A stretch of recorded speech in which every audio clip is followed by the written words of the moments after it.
Ang awiting ito ay naway mapakinggan ng bawat isa, ang mga Pilipino, lalong-lalo na sa kaganapan ngayon sa ating bansa, buong Pilipinas,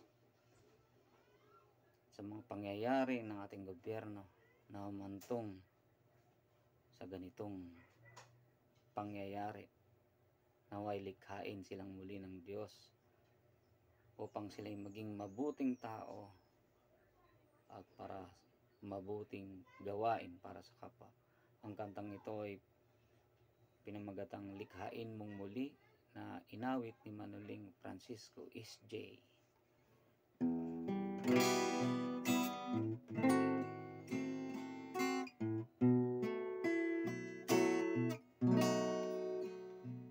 Ilikha mo kami ng isang bagong puso, hugasan ang kamay, nabasa ng dugo, linisin ang diwang sa halay ay puno.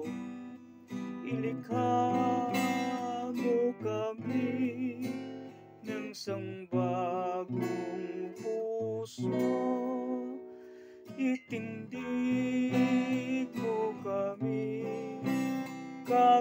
iyong bansa, akayin sa landas patungo sa kapwa, ihatid sa piging ng iyong hinihanda.